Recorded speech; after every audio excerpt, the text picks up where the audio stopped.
ఈరోజు తెచ్చిండ్రని బట్టి తినేసి వారి ఇష్టం వచ్చినట్టుగా చేస్తూ ఉంటాడు. అలా కాదు, జ్ఞానం కావాలి. అందుకే దేవుడు, ఒకవేళ దేవుడు మన పక్షంలో ఉంటే మనకు జరుగు కార్యాలు ఏమిటి?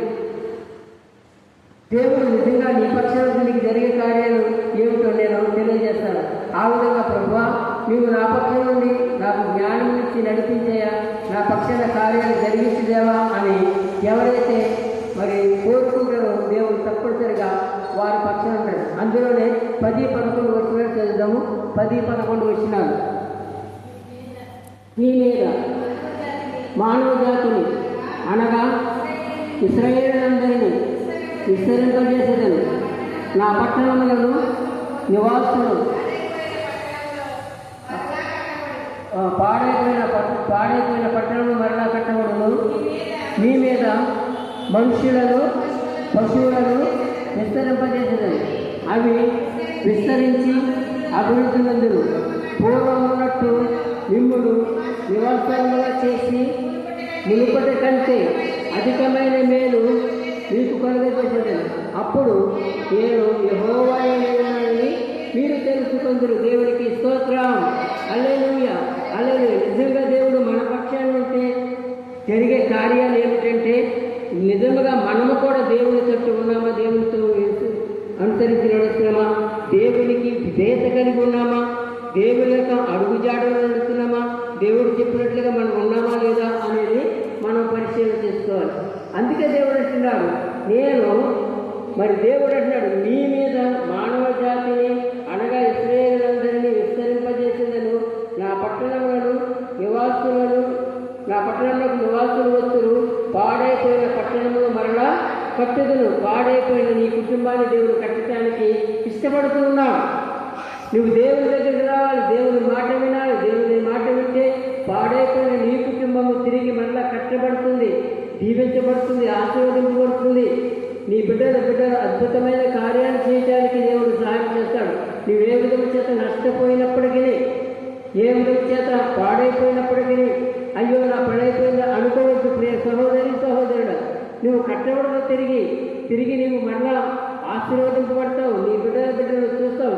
ఎలాగ ఆశీర్వదింపబడతాము అనేది 11వ వచనంలో చూస్తే, మీ మీద మనుషులను పశువులను విస్తరింపజేసేదను.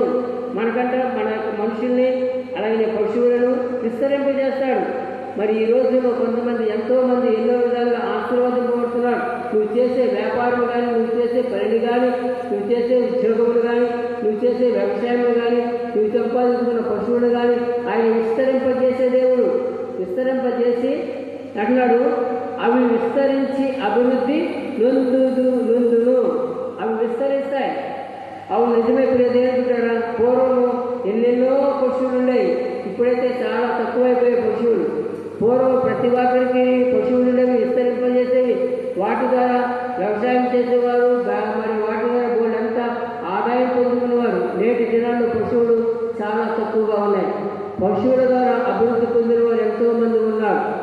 పశువుల ద్వారా అనేక విధాలుగా ఆశీర్వదింపబడిన వారు అనేక మంది ఉన్నారు. అలాగే దేవుడు అంటున్నాడు, నేను అలా విస్తరింపజేస్తాను, మునుపటి కంటే అధికమైన మేలు నేను మీకు కలుగజేస్తాను. దేవునికి స్తోత్రం. హల్లెలూయా, హల్లెలూయా. మునుపు ఎంతగా ఉన్నదో నేను దానికంటే అధికంగా, మునుపు నువ్వు ఏ స్థితిలో ఉన్నావు దానికంటే అత్యధికంగా దేవుడు నిన్ను ఆశీర్వదించడానికి ఆయన ఇష్టపడుతూ ఉన్నాడు. అయితే ఆశీర్వాదం పొందడానికి నువ్వు ఇష్టపడుతున్నావా? నువ్వు పొందుకోవడానికి ఆశ కలిగి ఉన్నావా? నువ్వు వాటిని అభివృద్ధి చేసుకుంటానికి, వాటి వల్ల అభివృద్ధి పొందడానికి నువ్వు ఇష్టపడుతున్నావా? ఆలోచన చేయాలి. ఎందుకంటే ప్రియ దేవుని బిడ్డలారా, దేవుడు మన పక్షంగా ఉంటే మనకు కలుగు మేలుడు. అయితే మన పక్షంగా ఉన్నాడంటే మనము కూడా ఆయన ఆజ్ఞలను పాటించాలి, ఆయన మాట వినాలి, ఆయన త్రోవలో నడవాలి. ఆయన చెప్పినట్లు మనం చేస్తే తప్పనిసరిగా మునుపటి కంటే అధికమైన మేలులతో నీవు అభివృద్ధి పొందుతావు. దేవునికి స్తోత్రం. అత్యధికమైన మేలులు దేవునికి చేయబోతున్నాడు. అంటే అధికమైన మేలులు మీకు కలుగజేసేది అను. అప్పుడు నేను యెహోవానని మీరు తెలుసుకుందరు. అవును, ఎప్పుడైతే ఇవి పొందుకున్న తర్వాత నిజమే, యేసు ప్రభు నాకు ఇవన్నీ కలుగజేశాడు, యేసు ప్రభు నాకు అన్నీ ఇచ్చారు అని నువ్వు ఎప్పుడైతే దేవునికి కృతజ్ఞతాస్తుతులు చెల్లిస్తావో అప్పుడు దేవుడు నిన్ను ఆశీర్వదిస్తాడు. అయితే ప్రియదేవుడా, మరి ఆ విధంగా నువ్వు ఉండటానికి సంతోషిస్తున్నావా?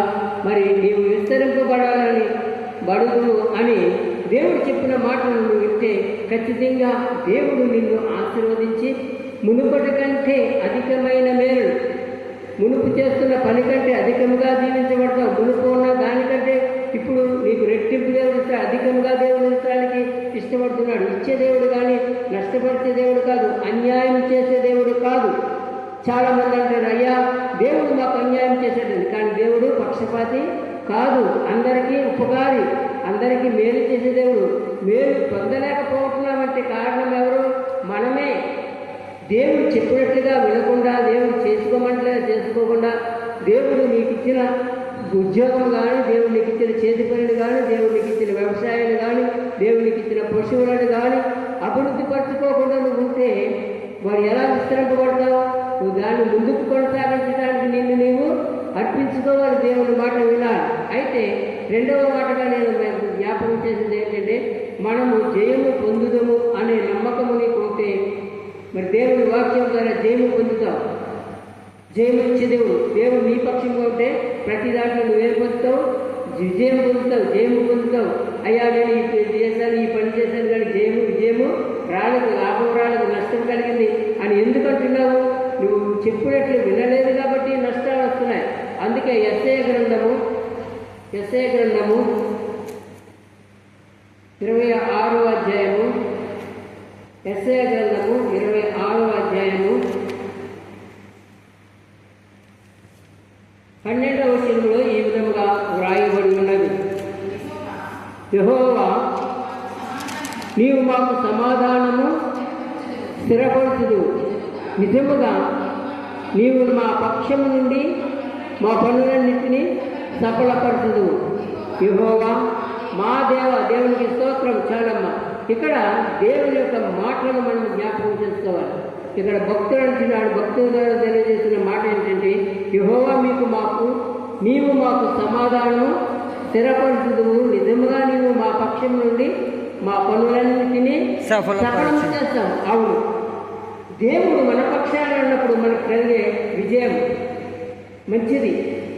మనకన్నీ కూడా దేవుడు కలిసిలా చేస్తాడు, కానీ వాటిని మనం ఏం చేసుకోవాలి? సద్వినియోగము చేసుకోవాలి. దేవుడు చెప్పినట్లుగా మనం నడవాలి. దేవుడు ఇచ్చిన వాటిని ఎలా నడిపించుకోవాలి, ఎలాగ వాటిని మనము అభివృద్ధి చేసుకోవాలి. మనం జ్ఞానం కావాలని దేవుని అడిగి, దేవా నీవు మా పక్షమున ఈ కార్యాలు చేస్తున్నందుకు నీకు వందనాలు ప్రభా. అవును, దేవుడు నీకు ఇచ్చినవి అభివృద్ధి పరుస్తానంటున్నాడు. నువ్వు చేసే పనులను, లేకపోతే నీవు తెచ్చుకున్న ఆ ఆదాయము జాగ్రత్తగా నువ్వు ఖర్చు చేసుకుంటే, నీకు వచ్చిన కూలి పనిని, ఆ జీతము డబ్బులు జాగ్రత్తగా ఖర్చు చేసుకుంటే, ఇందాక చెప్పబడినట్లుగా మరి అతను ఆ 100 రూపాయలు పెట్టి కాయగూర వ్యాపారం చేసి 100కి 100, 200, 200కి 400, 400కి 800 అలా పెంచుకుంటూ వ్యాపారం చేసుకుంటూ వెళ్ళాడు.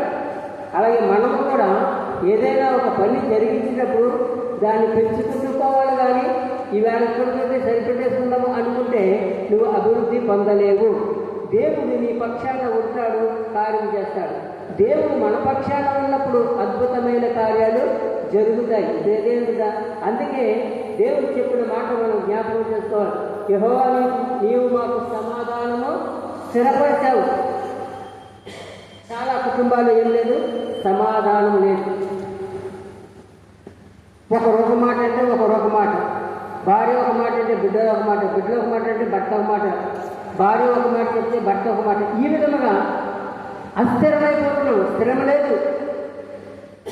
దేవుడు బిడ్డ, ఎప్పుడైతే మనం ఉన్నదానిలోనే స్థిరముగా ఉంటామో ఖచ్చితంగా మనం దాన్ని అనుభవిస్తామో, ఆ ప్రకారంగా మనం చేయడానికి ఇష్టపడతామో ఆ కుటుంబంలో సమాధానం కలుగుతుంది, సంతోషం ఉన్నది, అభివృద్ధి ఉన్నది, ఆనందం ఉన్నది, పెంపొందుతాం. అందుకే అంటున్నాడు దేవుడు అక్కడ, దేవుడా యెహోవా నీవు మాకు సమాధానం స్థిరపరుచున్నావు, నిజముగా అబద్ధము కాదు, నిజముగా నీవు మా పక్షమున ఉండి మా పనులన్నిటినీ సఫలపరుచుదు. దేవునికి స్తోత్రం. మా పనులన్నిటినీ ఏం చేస్తారంటే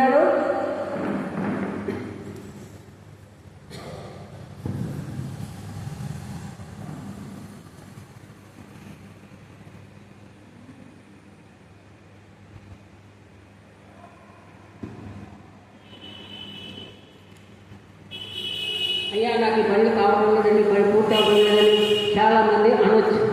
లేదు లేదు, దేవుడు నీ పక్షంగా ఉన్నప్పుడు నీ కార్యాలు నువ్వు చేసే ప్రతి పని సఫలమవుతుంది. ఎందుకు విఫలమవుతుందంటే నీవు దేవుడు చెప్పినట్టుగా వినటం లేదు, దేవుడు చెప్పిన మాట వినటం లేదు కనుక నీ పనులన్నీ విఫలమైపోతున్నాయి. యెహోవా మా పక్షంలో ఉండగా మాకి విరోధి ఎవడు? అందుకే ఇక్కడ అంటున్నాడు, నీ మా పక్షం నుండి మా పనులన్నింటినీ సఫలపరుస్తున్నాడు. దేవుడు విఫలమైపోతున్నావు అంటే నీ సొంత ప్రయత్నంతోనూ సొంత ఆలోచనతో నువ్వు వెళ్తున్నావు కాబట్టి నువ్వే పని చేసినా విఫలమైపోతున్నావు, ముందుకు సాగటం లేదంటే కారణం ఏంటంటే నిన్ను సృష్టించిన దేవాది దేవుని నువ్వు జ్ఞాపకం చేసుకుంటలేదు. నువ్వు యేసు ప్రభు పక్షంగా లేవు కనుక ఆయన నీ పక్షాన్ని లేడు. దేవుడు మన పక్షంగా ఉన్నాడు. అందుకే ఇలా చెప్పారు కదా, తిరగవలసి మీరు మీ జీవితంలో వీటి ద్వారా అభివృద్ధి పొందండి బాబనిస్తే ఒక అతనేమో తన సొంత బుద్ధితో తన సొంత ఆలోచనతో తన విలాసం చేసుకుని 3 రోజులు 100 రూపాయలు అవజేశాడు. రెండో వ్యక్తి అయితే ఒక 50 రూపాయలు ఇంట్లో ఖర్చు పెట్టుకుని కడమ 50 రూపాయలతో అభివృద్ధి పొందాడు, స్థిరపరుచుకున్నాడు, చక్కగా నడిచాడు. ఎందుకంటే ఆ యజమానుడు తను ఎక్కడైతే పని చేశాడో ఆ యజమానుడు ఎలా అభివృద్ధిలోకి వచ్చాడు, ఏ విధంగా పని చేసినప్పుడు ఆ పని యొక్క ఆ వచ్చిన ఆదాయాన్ని ఎలా పెంచుకుంటూ వెళ్ళిపోయాడో ఇతను కూడా అది నేర్చుకున్నాడు కనుక కొంతమందిని చూసి నేర్చుకుంటారు, కొంతమందిని చూసి అలా చేస్తారు అంటారు, వ్యతిరేకంగా మాట్లాడుతూ ఉంటారు, ఎత్తుపడుతూ ఉంటారు, తెలియకుండా మాట్లాడుతూ ఉంటారు. అలా కాదు, అభివృద్ధి పొందాలి, దేవుని సన్నిధిలో మనం ఉండాలి. కనుక దేవుడు ఆ విధంగా నువ్వు చేసినట్లయితే నువ్వు విస్తరింపబడతావు. దేవుడు నీ పక్షంగా ఉంటాడు. నీ సొంత ప్రయత్నం ఏమి చేసినా ప్రయోజనము ఉండదు. ఎంత నీ సొంతంగా ఆలోచన చేసి నీ దగ్గర ఎంత ఉన్నప్పటికీ ఆయన నాకు జ్ఞానం ఉంది, నాకు తెలివి ఉంది, నా సొంత బుద్ధి ఉంది అని ఆలోచన చేసి నువ్వు నడిస్తే నువ్వు ముందుకు కొనసాగలేవు. దేవుని చిత్తానికి అప్పగించాలి. అందుకే ఆయన ఈ మాట చెప్తున్నాడు, యెహోవా నీవు మాకు సమాధానం స్థిరపరచుదు, సమాధానం ఇచ్చేదేవుడు. అందుకే ఏలైనగా మనకు శిశువు పుట్టెను, మనకు కుమారుడు అనుగ్రహింపబడును, అతని భుజం మీద రాజ్యభారం ఉండను, ఆశ్చర్యకరుడు, ఆలోచనకర్త, నిత్యుడగు దేవుడు, బలవంతుడైన దేవుడు, సమాధానమునకు అధిపతి. సమాధానం ఇస్తాడు. అయ్యా మా సరిహద్దులో సమాధానం లేదు, మా ఇరుగు పొరుగులో సమాధానం, మా కుటుంబంలో సమాధానం లేదు, మేము ఎన్ని చేసినప్పటికీ ఎంత జాగ్రత్తగా ఉన్నప్పటికీ సమాధానం అనేది మాకు పొద్దువైపోయిందే అంటే కారణం ఏంటి? దేవుడు మీ పక్షంగా లేడు కాబట్టి. అందుకే మరి లోకసువార్త కూడా సర్వోన్నతమైన స్థానంలో దేవునికి మహిమయు ఆయన ఇష్టమైన మనుషులకు భూమి మీద సమాధానం కలుగును గాక. ఆమేన్. దేవునికి నువ్వు ఇష్టమైన పనులు చేస్తే, దేవునికి ఇష్టడుగా నీవు చేస్తే, ఇష్టరాలుగా ఇష్టమైన కుటుంబంగా నీ కుటుంబం ఉంటే నీకు సమాధానం కలుగుతుంది. నీకు ఎంత ఉన్నా ఎంత లేకపోయినప్పుడు ఏమీ లేకపోయినప్పటికీ దేవుడు నిన్ను సమాధానపరుస్తాడు. నీ కుటుంబంలో అందరూ కలిసి దేవుని మాట విని దేవుని ఆరాధిస్తూ దేవుని పక్షంగా మీరుండి, దేవా మీరు మాకు తోడుగా ఉన్నామని నువ్వు ఎప్పుడైతే దేవునికి నీ మీద సమర్పించుకుంటావో అప్పుడు ఖచ్చితంగా దేవుడు నీకు సమాధానమును కలుగజేస్తాడు. ఈ రోజుల్లో ఎంతో మంది ధనవంతులు ఉన్నారు, మరి డబ్బుంది, వెండి బంగారాలు ఉన్నాయి, ఆస్తులు ఉన్నాయి, గొప్ప ఉద్యోగాలు ఉన్నాయి, కానీ వారి కుటుంబంలో ఏం లేదు, సమాధానం స్థిరంగా లేదు. ఆ సమాధానం స్థిరంగా కావాలంటే ఖచ్చితంగా నువ్వు యేసు ప్రభువుని నమ్మాలి, యేసయ్య మందిరానికి రావాలి, యేసయ్య చెప్పినట్టుగా నువ్వు నడిస్తే ఖచ్చితంగా నేను చెప్తున్నానండి, సమాధానం ఇచ్చేది సమాధానమునకు అధిపతి, ఆయన సమాధానకర్త. అయితే ఆఖరిగా ఒక మాట నేను చూపించి ముగించాలని నేను ఆశపడుతూ ఉన్నాను. మనం విమోచింపబడాలంటే మనం ఏం చేయాలి? కీర్తనకారుడు అంటున్నాడు, కీర్తన గ్రంథము, కీర్తనలు 119వ కీర్తన, 119వ కీర్తన 154వ వచనం, 154వ వచనం. నా పక్షమున వాద్యమాడి 154. ఓకే. నా పక్షమున వాద్యమాడి నన్ను విమోచింపు. నీవిచ్చిన మాట చెప్పున నన్ను బ్రతికించు. దేవునికి స్తోత్రం. హల్లెలూయా. నా పక్షమున వాద్యమాడి నన్ను విమోచింపుము. నీవిచ్చిన మాట చెప్పున నన్ను బ్రతికింపు. విమోచించే దేవుడు, విడుదల ఇచ్చే దేవుడు, బంధకాలలో ఉండి అనేకమైన అద్భుత కార్యాలు, ఆశ్చర్యకార్యాలు చేసే దేవుడు. నువ్వు ఎటువంటి బంధకాలలో ఉన్నప్పటికీ, బానిసత్వంలో కూరుకుపోయినప్పటికీ, మరి దేవుడికి విరోధంగా దూరమైపోయినప్పటికీ దేవుడు నిన్ను ఆశీర్వదిస్తాడు. అనేక మందిని విమోచించిన దేవుడు. హంతకులు, నరహంతకులు మార్చబడి విమోచింపబడ్డారు. దొంగలు విమోచింపబడ్డారు. వ్యభిచారులు విమోచింపబడ్డారు. త్రాగులు విమోచింపబడ్డారు. జోదగాలు విమోచింపబడ్డారు. ఇలా ఎంతో మంది విమోచన కలిగింది. నువ్వు నిజంగా యేసు ప్రభు నమ్మితే, దేవుడి దగ్గరకు వస్తే ఆయన నిన్ను విమోచిస్తాడు. నీ పేదరికములను అప్పటి నుంచి విమోచిస్తాడు. నిన్ను సమృద్ధైన జీవితం ఇచ్చి నిన్ను ఇంకా ఆశీర్వదించడానికి ఆయన ఇష్టపడుతూ ఉన్నాడు. అందుకని దేవుని బిడ్డ ఇక్కడ అంటున్న మాట ఏమిటంటే, దేవుని బిడ్డ దేవుని సన్నిధిని మనం జ్ఞాపకం చేసుకోవాలి. నా పక్షమున వాద్యమాడు. నా పక్షాన్ని ఎవరు వాదించేవారు లేరు అనుకుంటున్నావేమో, నా పక్షాన్ని మాట్లాడేవారు లేరు అనుకుంటున్నావేమో. కానీ నీవు చేయవలసిన పనులు చేయకుండా నీ పక్షాన్ని ఎవరు మాట్లాడతారు? న్యాయాధిపతిగా ఉన్నాడు. నీ పక్షముగా యేసయ్య మనుషులను సమకూరుస్తాడు. ఏం చేస్తాడమ్మా? నా పక్షమున వాద్యమాడు అంటే వాదించి. కొంతమంది నువ్వు అందరూ వాళ్ళు మళ్ళీ మా పక్షాన్ని ఎవరు లేరండి, వాళ్ళ పక్షాన్ని అందరూ ఉన్నారండి అంటావు. లేదు లేదు, నీకు దేవుడు నీ పక్షంలో ఉంటే, దేవుని పక్షాన్ని నువ్వు ఉంటే ఖచ్చితంగా దేవుడు వాళ్ళు ఎంతమంది ఉన్నప్పటికీ వాళ్ళు ఒంటరి అయిన వాడు 10 వందలు అవుతాడు. నువ్వెప్పుడు నీకు అన్యాయం చేసే దేవుడు కాదు. మానవుల చేత చేయొచ్చు, ప్రజల చేత చేయొచ్చు, కానీ దేవుడు మాత్రం నీ పక్షాన్ని ఉండగా నీకు అన్యాయం జరగదు. నా ప్రియ దేవుడు కూడా తప్పనిసరిగా దేవుడు నీకు మేలు చేస్తాడు. అంతమందిలో ఎవరో ఒక ద్వారా నీ పక్షాన్ని వాదించడానికి దేవుడు తీసుకొస్తాడు. అందుకే ఆయన ఇచ్చిన మాట ఏంటంటే, నా పక్షమున వాద్యమాడి నన్ను విమోచింపుము. యేసయ్యా, నీవు నా పక్షాల నుండి వాదించే న్యాయాధిపతి, న్యాయవాది. ఆయన అన్యాయం చేసే దేవుడు ఎంత మాత్రమును కాదు. ప్రియదేవుడు గారు ఒక స్త్రీని పట్టుకొని తీసుకొచ్చి నిలవబెట్టి, గ్రామస్తులందరూ ఆ స్త్రీని తీసుకొచ్చి ఆమె పక్షాన అందరూ ఉన్నారు.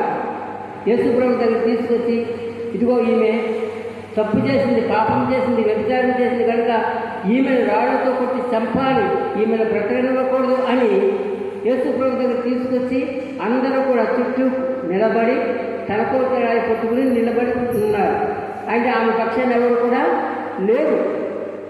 ఇప్పుడు నీ పక్షాన్ని కూడా ఎవరు లేకపోయినప్పటికీ, నీ మీదకి న్యాయాలు ఎంతమంది వచ్చినప్పటికీ దేవుడు నీ పక్షాన్ని ఉంటే దేవుడు నీకు న్యాయం చేకూరుతాడు, నీ పక్షాన్ని వాదిస్తాడు. అలాగనే ఆ స్త్రీ అనుకుంది, నా పని అయిపోయింది అనుకుంది, వీళ్ళందరూ నన్ను చంపేస్తారు అనుకుంది. కానీ యేసుప్రభు అన్నాడు, అయ్యా మీలో పాపము లేని వారు ఎవరు మొట్టమొదటిగా మీద రాయి వేయండి అన్నారు.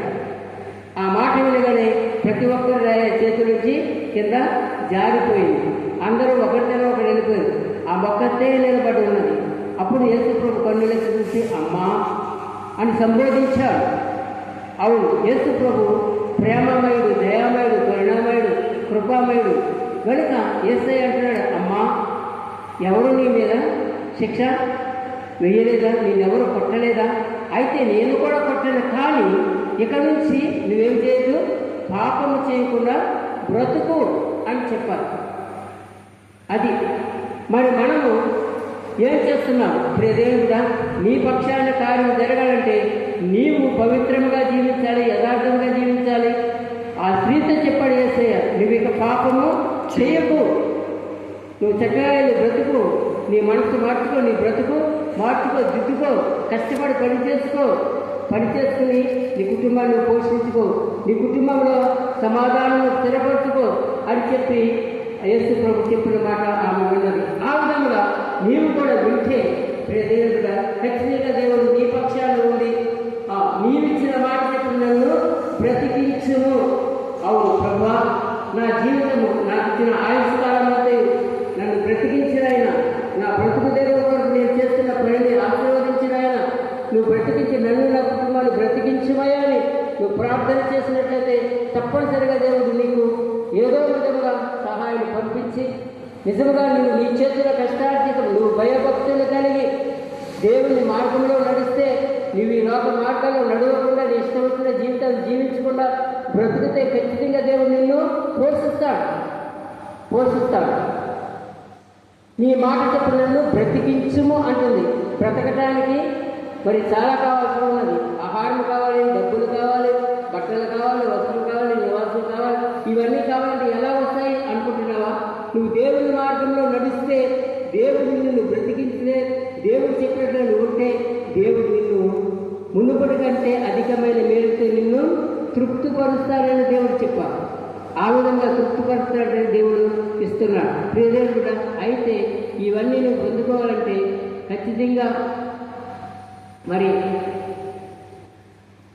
పాడు చేయబడిన అవమానం పొందిన ఇశ్రాయేలు దేశంలో దేవుడు మరలా తిరిగి కట్టినట్లుగా విశ్వింపజేయు. మరి దేవుడు నీవు కూడా మరి నీ జీవితంలో దేవునికి నీ జీవితాన్ని దేవునికి అప్పగించుకున్నట్లయితే ఆయన నీ జీవితమును కూడా తిరిగి పునరుద్ధరింపజేయును, ప్రహర్షించి నీవు నింపబడదు. కనుక దేవుడు నిన్ను పుష్పింపజేస్తాడు. నీవు మారు మనసు పొందాలి, మార్పు చెందాలి, పాత అలవాట్లన్నీ విడిచిపెట్టాలి, పాత మాటలన్నీ విడిచిపెట్టాలి, పాత బ్రతుకుని విడిచిపెట్టాలి, పాత జీవితాన్ని విడిచిపెట్టాలి. నువ్వు నూతనమైన మనసులో నూతనమైన భావముతో వెళ్ళాలి. అమ్మ నాయన అనాలి కానీ నీ ఇష్టం వచ్చినట్టు పిలుపులతో ఉంటే దేవుడు నిన్ను మెచ్చుకోడు. గౌరవించాలి, ఎదుటివారిని గౌరవించాలి, ఎదుటివారిని అభినందించాలి, ఎదుటివారికి మేలు చేయడానికి నువ్వు ప్రయత్నం చేయాలి. ఆ విధంగా నువ్వు జీవిస్తే ఖచ్చితంగా దేవుడు నిన్ను అభివృద్ధిపరిచి నిన్ను తట్టి లేవనెత్తాడు. మునుపటి కంటే అధికమైన మేలుతో నిన్ను నింపుతాడు. పూర్వం ఉన్న స్థితి కంటే ఇప్పుడున్న స్థితి కంటే దేవుడు నిన్ను ఇంకా 100 రెట్లు దయచేసి నిన్ను ఆశీర్వదిస్తాడు. ప్రభు అంటున్నాడు, నీ పిల్లలను, నీ పశువు మంద మేకలను, నీ గొర్రె మందలను, నీ ఆస్తిని నేను వృద్ధిలోనికి తీసుకొస్తానంటున్నాడు. కనుక ప్రియ దేవుని బిడ్డ, నువ్వు నిజంగా దేవుని వైపు ఉంటే నీ పక్షాన్ని ఎవరు లేరనుకోవద్దు. దేవుడు నీ పక్షాన్ని ఉండగా నువ్వు భయపడవలసిన పని లేదు. ఎంతమంది నీ మీదకి వచ్చినా, ఎంతమంది నిన్ను ఎన్ని సుడిగాలను, తుఫాన్లు, భూకంపాలు వచ్చినా దేవుడు తప్పించడానికి ఆయన సిద్ధంగా ఉన్నాడు. ఇశ్రాయేలు ప్రజలు మరి ముందు ఎర్ర సముద్రం ఉంది, వెనక ఐగుప్తు సైన్యం ఉంది. ఏం చేయాలో వాళ్ళకి అర్థం కావట్లేదు. దేవుడు వారి పక్షాన్ని ఉన్నాడు కనుక ఎర్ర సముద్రం ఏం చేశాడు? పాయలుగా చేశాడు. దాంట్లో నడిచి వెళ్ళిపోవటానికి దేవుడు సహాయం చేశాడు. ఆ విధంగా దేవుడు నీకు ఎన్ని కష్టాలున్నా, ఎన్ని బాధలున్నా, ఎన్ని కష్టాలున్నా నిజముగా నీ జీవితాన్ని దేవుడికి సమర్పించుకుంటే, నీవు దేవుని పక్షముగా వస్తే దేవుడు నీ పక్షముగా వస్తాడు. దేవుడు నువ్వు అనుసరిస్తే దేవుడు నిన్ను అనుసరిస్తాడు. దేవుడితో నువ్వు నడిస్తే దేవుడు నీతో నడుస్తాడు. ఆ విధంగా ప్రియ దేవుడు అందుకన్నాడు ప్రభు, ప్రియ దేవుడు ప్రయాసపడి భారం మోసిన వారి ద్వారా నా యొద్దకు రండి. నీ భారం ఏమిటో, నీ కష్టం ఏమిటో, నీ వేదన ఏమిటో, నీ ఇబ్బంది ఏమిటో నాకు తెలియదు, నీకున్న బలహీనత ఏమిటో నాకు తెలియదు, నీకున్న కష్టం ఏమిటో నాకు తెలియదు. ప్రియ దేవుడు నువ్వు ఎక్కడికి వెళ్ళినా నీకు ఎవరు సహాయం చేయలేకపోతున్నారా? నీకు చక్కటి ఆలోచన చెప్పలేకపోతున్నారా? ఎక్కడ నీకు మంచి ఉపదేశం ఇవ్వలేకపోతున్నారా?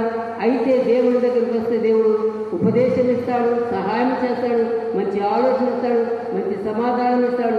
నిన్ను, నీ కుటుంబాన్ని, నీ బిడ్డలను బహుగా ఆశీర్వదిస్తారని నేను మీకు తెలియజేస్తూ ఉన్నాను. కనుక ప్రియ దేవుని బిడ్డారా, ఆ విధముగా మనం ముందుకు సాగుదాము. ప్రభునిచ్చే గొప్ప కృపను పొందుకుందాము. అయితే నా ప్రియ దేవుని బిడ్డ, నిజముగా నీవు మరి దేవుని యొక్క పక్షముగా నా పక్షమున వాద్యవాడు నన్ను విమోచింపుము. అవును, నువ్వే బాధలో ఉన్నావు, ఏ అప్పుల్లో ఉన్నావు, ఏ సమస్యలతో ఉన్నావు, ఏ కష్టంలో ఉన్నావు, ఏ ఇబ్బందులో ఉన్నావు, యేసయ్యా నా పక్షాన వాద్యవాడు నన్ను బతికించు, నన్ను విమోచించు, అక్కడి నుంచి విడుదల చేయ నేను ప్రార్థన చేస్తే ఖచ్చితంగా దేవుడు నీకు సహాయం చేస్తాడు. ఎప్పుడు నువ్వు దేవుని పక్షముగా ఉన్నప్పుడు, నిన్ను నువ్వు దేవునికి అప్పగించుకున్నప్పుడు, దేవుని మాటకు లోబడినప్పుడు, దేవుని విశ్వాసం కలిగి జీవించినప్పుడు తప్పనిసరిగా దేవుడు నీ పక్షాన ఉండి నీకు సహాయం చేస్తాను. ఆ విధంగా మనందరం కూడా ముందుకు సాగుదాము. ప్రియ దేవుని బిడ్డారా, మీకేమైనా ఇబ్బందులు సమస్యలు ఉంటే మరి సమస్యలు దేవుని దగ్గరికి రండి.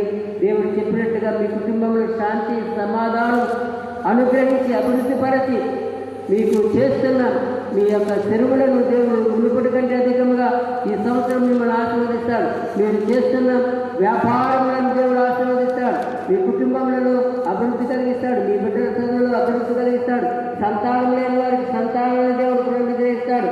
బలహీనతలో ఉన్న వారికి బలం ఇస్తాడు. మరి అప్పుల్లో ఉన్నవారు అప్పులు తీర్చి దేవుడు వారికి సమాధానం కలుగు చేస్తాడు.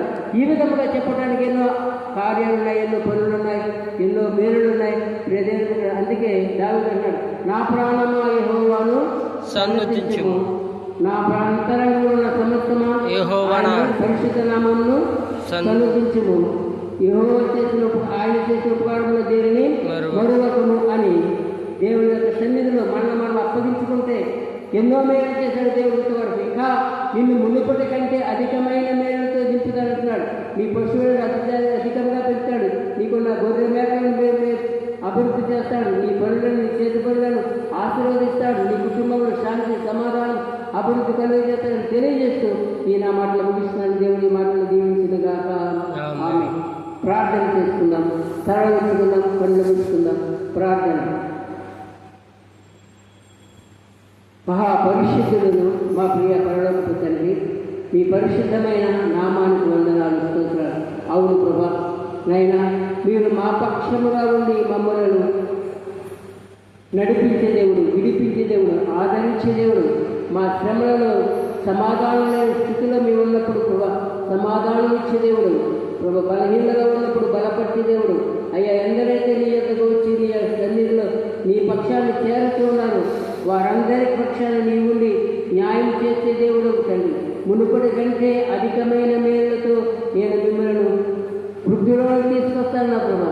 అవును, అధికమైన మేలు చేయడానికి నువ్వు ఉన్నతమైన దేవుడు రాజా.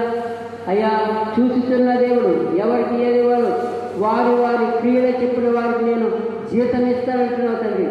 ఎవరైతే మంచి పనులు చేస్తున్నారో మంచి జీతాన్ని ఇస్తావు తండ్రి, చెడ్డ పనులు చేస్తున్నారో చెడ్డ జీతాన్ని ఇస్తావు తండ్రి. నువ్వు చూచుచున్న దేవుడు, హృదయాంతరంగమైన దేవుడు. 10 రూపాయలైతే మనుషులు లక్ష్య పెడతారు కానీ నువ్వు అంతరంగం ఎరిగిన దేవుడు కనుక అంతరంగాలు చూపించే దేవుడు. అవును ప్రభా, నేను పరిశుద్ధంగా కనుక మీరు పరిశుద్ధంగా జీవించమన్నా ప్రభా.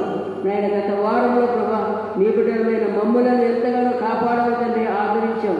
అయ్యా, అతి పరిశుద్ధమైన జీవితము మాకు మేము అలవర్చుకోవటానికి నడవటానికి మాకు సహాయం దయచేయండి. మా పక్షమున మీరు వాద్యమాడండి ప్రభా, మా వాద్యమును తీర్చండి ప్రభా. సమాధానం లేకుండా ఉన్నాం తండ్రి, సమాధానం స్థిరపరచండి ప్రభా. యేసయ్యాను వందనాలు. మా ఇరుగు పొరుగుని దీవించండి ప్రభా. మా సరిహద్దులో సమాధానం లేదనైనా సమాధానం చేకూర్చమని ప్రార్థన చేస్తున్నాను. ఎక్కడ చూసినా భయంకరమైన పరిస్థితులు వార్తలు మేము ఉంటున్నాం తండ్రి. కరువు కాలాలు వస్తున్నాయి ప్రభా, భయంకరమైన పరిస్థితుల్లో మేము ఉన్నాం తండ్రి. అయినప్పటికీ ప్రభా మీరు మమ్మల్ని మా ప్రాంతం అంతటిని మీరు ఎంతగానో దీవిస్తున్నారు తండ్రి. ఈ తీర ప్రాంతంలో ఉన్న ప్రతి ఒక్కరిని నువ్వు చూస్తున్న దేవుడు. అవును ప్రభా, అందరూ నీ బిడ్డలమే తండ్రి. అయ్యా, నేను నీ పక్షంగా ఉండలేక చాలామంది ఎన్నో కష్టాలను, బాధలను, ఇరుకులను, ఇబ్బందులను, సమస్యలతో ఉండిపోతున్నారు ప్రభా. యేసయ్య, ఒకవేళ నీ అందుకు వచ్చినప్పటికీ అయ్యా నీ సత్యమును అనుసరించి నడవని వారు ఎంతోమంది ఉన్నారు ప్రభా. నీతిని అనుసరించిన వారు ఉన్నారు, పరిశుద్ధత లేని వారు ఉన్నారు ప్రభా, పవిత్రత లేని వారు ఉన్నారు, యథార్థత లేని వారు ఉన్నారు తండ్రి. అయ్యా, యథార్థత హృదయములను చూస్తే యథార్థవంతులకు మేలు చేసే దేవుడు తండ్రి.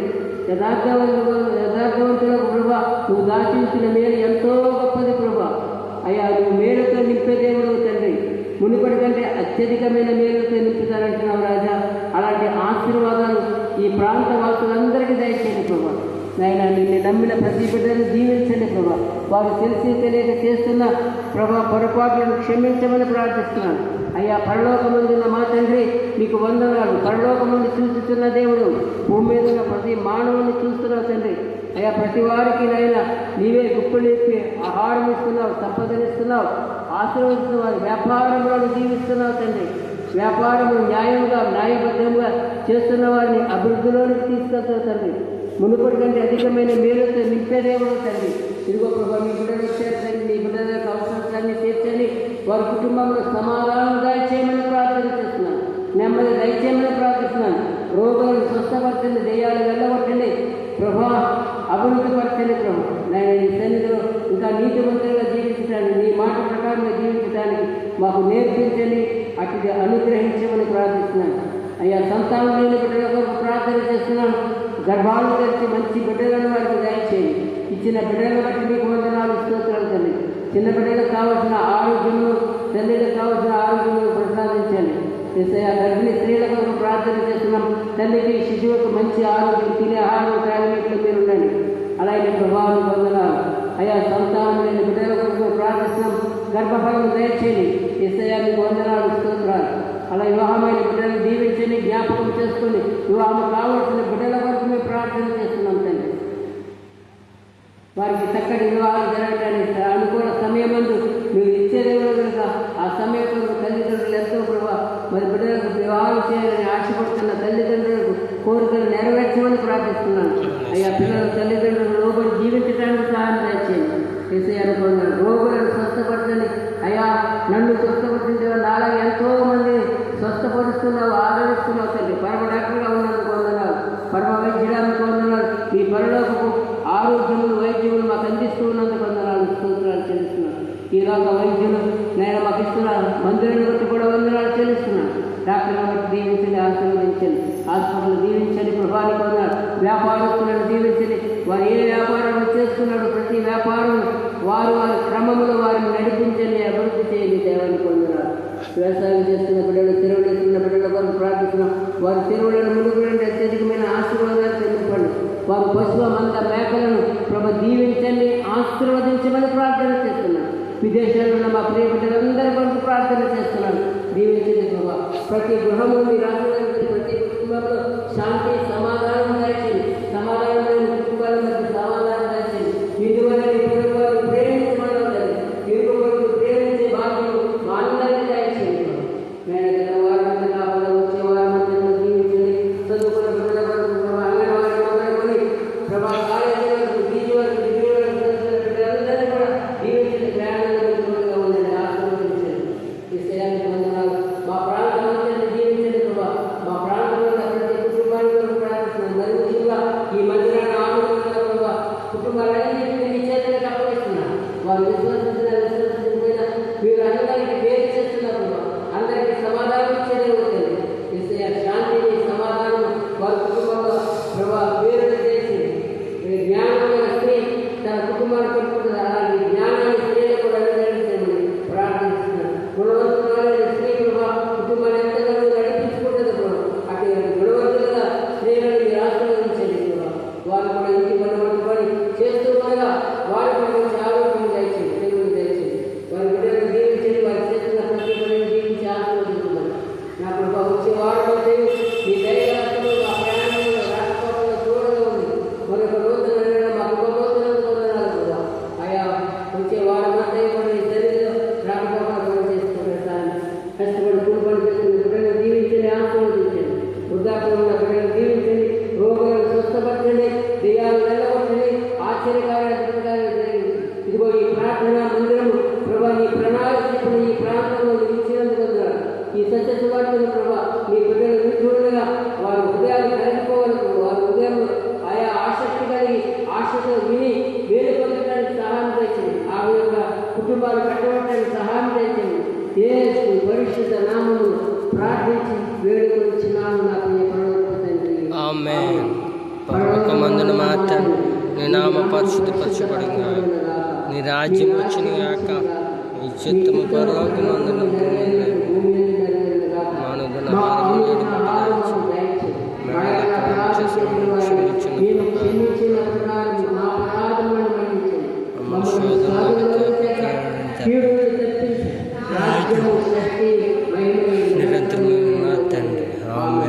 ఇప్పుడు మన తండ్రి అయిన దేవుని ప్రేమ, మన ప్రభువును రక్షకుడైన యేసుక్రీస్తు వారి యొక్క కృప, పరిశుద్ధాత్మ దేవుని అన్యోన్య సహవాసము, సన్నిధి, సమాధానం వచ్చే వారమంటే మీ పనిపాట్లు మీరు ఆడుకోండి. మీ కుటుంబాలు దేవుని సదా తోడై మళ్ళా వచ్చే వారం దేవుని సన్నిధికి వచ్చే ప్రయాణం సమాధానంతో నింపి విడిపించిన దాకా రక్తమే జయం ప్రవేశ సంపూర్ణ జయం. ఆమేన్ ఆమేన్. అందరికీ వందనాలు. దేవుని మిమ్మల్ని మీ కుటుంబాలను ఆశీర్వదించిన దాకా ఆమె